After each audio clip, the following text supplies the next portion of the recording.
Fino a qualche settimana fa, in questi locali fatiscenti dell'ex caserma dei Vigili del Fuoco al Viale della Vittoria, operava la Polizia Provinciale di Agrigento, vi erano i servizi di ludoteca e l'Ufficio Agricoltura e Sviluppo dell'ente presieduto da Eugenio Dorsi. Il loro presidio è terminato lo scorso 31 dicembre. Adesso la struttura, dopo un decennale contenzioso giudiziario, è tornata in possesso del comune di Agrigento.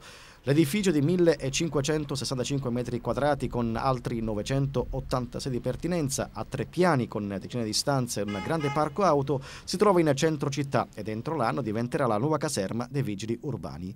Questa mattina la struttura ha aperto le porte al sindaco Marco Zambuti e al comandante della polizia locale Cosimo Antonica. È seguito un accurato sopralluogo per verificare lo stato in cui versano i locali. L'abbandono e l'incuria la fanno da padrona, le stanze sono ai limiti della praticabilità e alcuni ambienti sono stati utilizzati per discarica di suppellettili.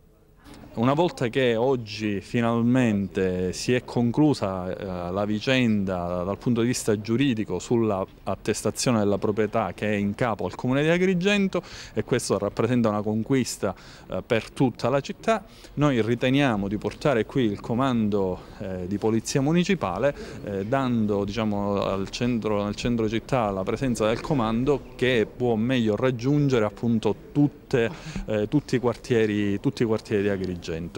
Quali lavori servono per rimetterlo in sesto? Dalle condizioni che abbiamo visto chiaramente occorreranno dei lavori, prima di tutto di pulizia e poi il lavoro per la realizzazione degli impianti elettrici e di climatizzazione.